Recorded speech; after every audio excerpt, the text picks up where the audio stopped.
तो आज की पहली वीडियो में हम बात करते हैं कि आप लोग VBA में काम कैसे करेंगे। तो इसके लिए मैंने बना रखी है एक फाइल, आप लोग इस फाइल को फॉलो करिए और आप पूरा VBA सीख जाएंगे इस फाइल के थ्रू। तो चलिए देखते हैं, क्वेश्चन से शुरू करते हैं और आपको दिखाते हैं। सबसे पहले आप देखिए यहाँ पर आ रहा है फर्स्ट क्वेश्चन। तो यहाँ इस फर्स्ट क्वेश्चन को हम कैसे सॉल्व करेंगे चेक करते हैं। तो सबसे पहले हम लोग को जिस नाम से भी अपना सब्जेक्ट या जिस नाम से भी अपना प्रोग्राम बनाना है वो हमारे सामने लिखा हुआ है। जैसे क्वेश्चन आपको लिखा हुआ मिल रहा है कि रेंज यूज इन VBA। अब ये क्या काम करता है आप लोगों को समझना है, तो चलिए देखते हैं।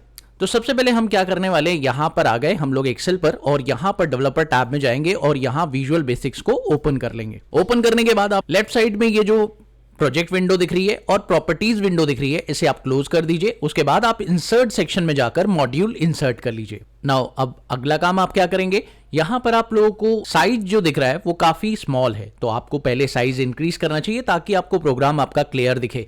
तो इसके लिए आपको क्या करना होगा, टूल्स में जाना होगा और ऑप्शन में जाकर एडिटर फॉर्मेट पे जाएंगे और यहां पर आप साइज को इंक्रीज करके 18 या 16 जो भी आप करना चाहते हैं कर सकते हैं। यहां पर आपको फॉन्ट स्टाइल सिलेक्ट कर लेना है और फॉन्ट स्टाइल मैं जो लेता हूं वो आप भी ले सकते हैं। तो यहां पर मैं एरियल ब्लैक फॉन्ट स्टाइल ले रहा हूं, तुर्किश, और ओके प्रेस कर दिया। तो अब अगर आप चेक करें तो आपके प्रोग्राम में ये जो बड़ी दिखाई देगी और इसमें जो वर्ड्स हैं वो आपको डार्क दिखेंगे। तो अब आप अपना प्रोग्राम लिखना शुरू कर सकते हैं। लेकिन आप लोगों को एक छोटा सा काम करना है, अगर आप काम कर रहे हैं तो आप लोगों को साइड बाय साइड स्क्रीन खोल लेनी चाहिए। जैसे कि अभी एक्सेल फाइल यहां पर है, तो जो भी प्रोग्राम आप रन करेंगे आपकी एक्सेल फाइल पे आपको डिस्प्ले होगा।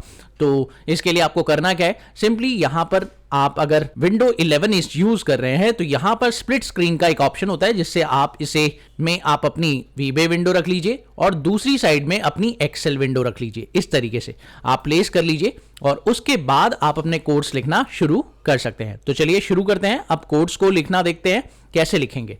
तो अब प्रोग्राम को पढ़ना चाहिए आप लोगों को एक एक करके। तो सबसे पहले आपको सब्जेक्ट लिखना होगा। तो जैसा कि अगर आपको नहीं पता है कि सब्जेक्ट कैसे लिखना होता है, क्या होता है सब्जेक्ट, और आपको ये नहीं पता है कि VBA क्या होता है, इसके बारे में थोड़ी अंडरस्टैंडिंग चाहते हैं, तो कुछ वीडियोस मैंने इससे रिलेटेड बना रखी हैं, आप लोग वो पहले देख सकते हैं। उसके बाद हम लोग इसको फॉलो करेंगे। तो चलिए यहां पर मैं लिख रहा हूं सब्जेक्ट, तो SUB मैंने लिख दिया और SUB लिखने के बाद आप लोग अपना फर्स्ट सब्जेक्ट देंगे। तो फर्स्ट सब्जेक्ट हमारा क्या था, हमारे प्रोग्राम के अकॉर्डिंग हम लोग फर्स्ट सब्जेक्ट को अपने नाम, अपने क्वेश्चन के अकॉर्डिंग ही लिखेंगे। जैसे कि आप देख रहे हैं यहां पर आपका रेंज यूज इन VBA आ रहा है, तो इसी नाम से हम अपना फर्स्ट प्रोजेक्ट बना देंगे। तो चलिए देखते हैं कैसे बनाएंगे। लिखते हैं रेंज यूज, क्योंकि हम रेंज यूज करना सीखने वाले हैं, तो हमने रेंज यूज लिख दिया और एंटर प्रेस कर दिए। जैसे ही आप एंटर प्रेस करेंगे तो आपका जो एरिया है वो अपने आप ही डिवाइड हो जाएगा और उसमें आपको सब्जेक्ट स्टार्ट और सब्जेक्ट एंड का एक मॉड्यूल दिख जाएगा, जिसके अंदर आपको अपना पूरा प्रोग्राम लिखना है और आपको यहां पे काम करना है। तो लेट्स सी अब आपको प्रोग्राम कैसे लिखना है। तो जैसे जैसे यहां पे लिखा हुआ है, सबसे पहले आपको शीट सिलेक्ट करने का तरीका मैं आपको बताता हूं।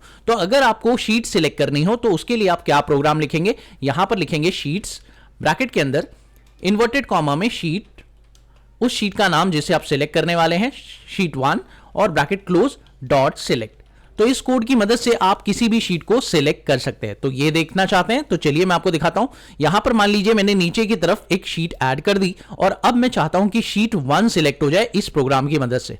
तो इस प्रोग्राम की मदद से अगर आप शीट 1 सिलेक्ट करना चाहते हैं तो इस प्रोग्राम पर क्लिक करिए और क्लिक करने के बाद अगर आप F5 प्रेस करेंगे तो आप देखेंगे कि वो शीट सिलेक्ट हो जा रही है। सिंपल। नेक्स्ट जो कोड है आप लोगों को समझना है, यहां पर ध्यान दीजिएगा। शीट सिलेक्ट करने के बाद नेक्स्ट कोड होता है आप लोगों का शीट पर कुछ लिखना। तो जैसे कि आप देख रहे हैं हमारे प्रोग्राम के अंदर शीट पर लिखने का तरीका है रेंज। तो लेट्स सी, हम रेंज की मदद से सेल को भी सिलेक्ट कर सकते हैं और सेल पर कुछ लिख भी सकते हैं। तो चलिए देखते हैं कैसे लिखेंगे। तो इसके लिए आप लोग को लिखना है रेंज और उस रेंज का नाम। जैसे कि A1 सेल पर मैं कुछ लिखना चाहता हूं, तो मैंने यहां पे A1 लिखा, उसके बाद डॉट सिलेक्ट। तो ये क्या करेगा, अब A1 सेल को सिलेक्ट कर लेगा। तो अगर आप इसे रन करते हैं F5 की मदद से तो आप देखेंगे कि A1 सेल आपका सिलेक्ट हो गया। क्लियर। उसके बाद आपको A1 सेल पे कुछ लिखना है, तो आप लिखेंगे कैसे, सिंपली यहां पे टाइप करिए रेंज और ब्रैकेट में इन्वर्टेड कॉमा के अंदर आप A1 सेल लिखिए और इन्वर्टेड कॉमा क्लोज कीजिए, डॉट इक्वल्स टू बताइए क्या लिखना चाहते हैं। तो इन्वर्टेड कॉमा में आप बता दीजिए हम लिखना चाहते हैं यहां पर इस सेल में अभी, तो मैंने यहां लिख दिया अभी। और अगर F5 प्रेस करेंगे तो आप देखेंगे कि यहां पर आप F5 से अभी लिख पा रहे हैं। ठीक है। अब ये छोटे छोटे प्रोग्राम्स आपके बड़े प्रोग्राम को एग्जीक्यूट करने में आपकी मदद करने वाले हैं। आपको ये छोटे छोटे प्रोग्राम पहले सीखने चाहिए। तो चलिए देखते हैं।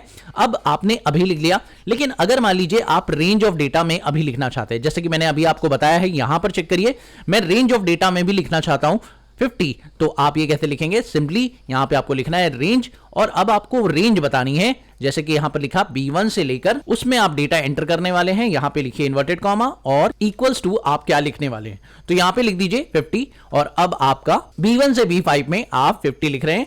F5 प्रेस करिए और आप चेक करिए B1 से B5 में 50 आ चुका है। ठीक है, तो ये हो गया एक तरीका जिससे आप लोगों ने रेंज में कुछ लिखना सीख लिया। ठीक है, बात करते हैं अब दूसरे प्रोग्राम की। तो दूसरा प्रोग्राम हम अलग से बनाएंगे।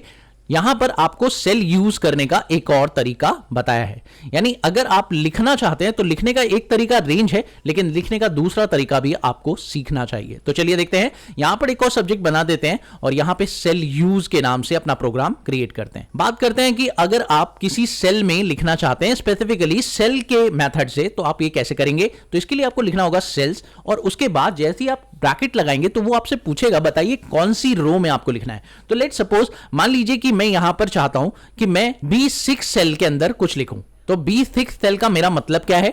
B6 सेल का मतलब है 6th row and second column. तो यहां पर मुझे 6th रो लिखनी है, तो 6 लिख दीजिए, कॉमा प्रेस करिए, और उसके बाद कॉलम नंबर 2 है तो यहां पे 2 लिख दीजिए, ब्रैकेट क्लोज करिए, और यहां पे टाइप कर दीजिए कि जो भी आपको लिखना है। लेट सपोज यहां पर मुझे अभी लिखना है, तो अभी हमने लिख दिया। तो इस तरीके से आप लिख सकते हैं। एक बार F5 प्रेस करते हैं और चेक करते हैं प्रोग्राम काम कर रहा है। यस, डेफिनेटली ये प्रोग्राम भी काम कर रहा है। ओके, चलिए बात करते हैं अगले मेथड की और अगला ट्रिक आपको सिखाते हैं। तो अगला ट्रिक है फॉन्ट का कलर।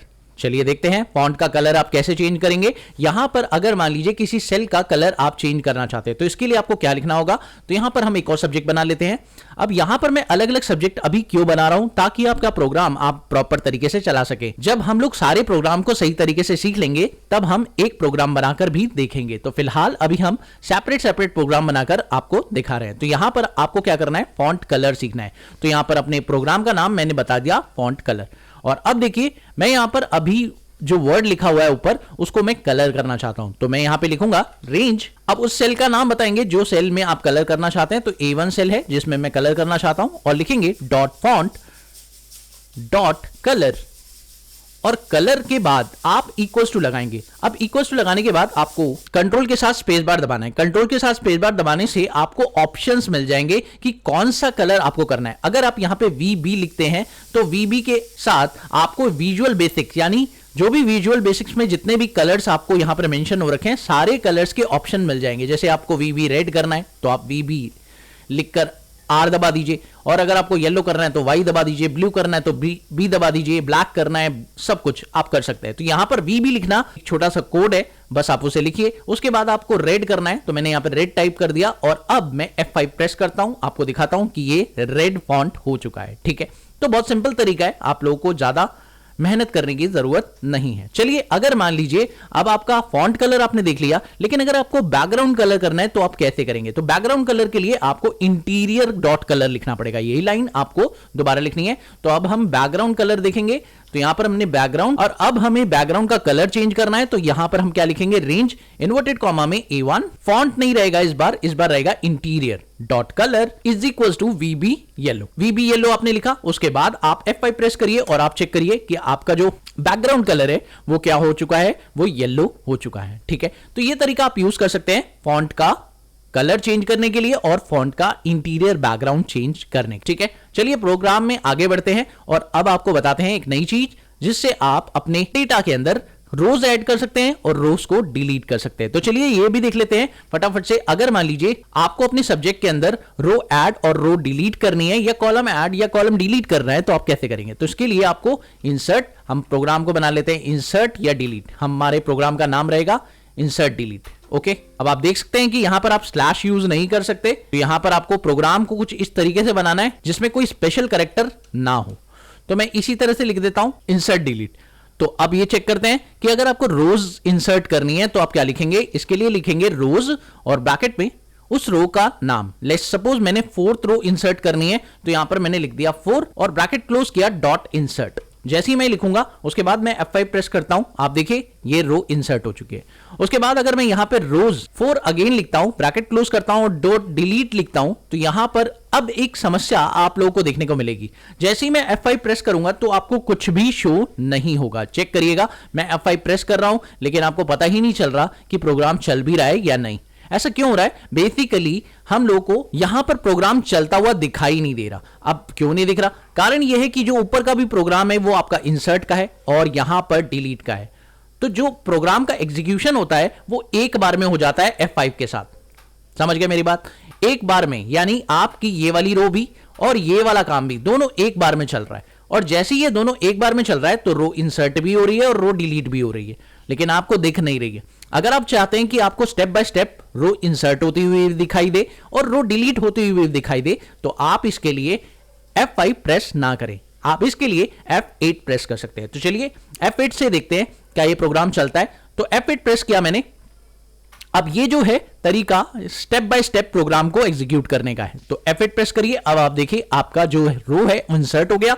F8 प्रेस करिए, अब आपका रो डिलीट हो गया। तो ये तरीका आपको फॉलो करना चाहिए जब आपको program step by step execute करना है। अगर आपका पूरा प्रोग्राम सही है और उसे एक बार में एग्जीक्यूट करना है तब आप F5 बटन यूज कर सकते हैं।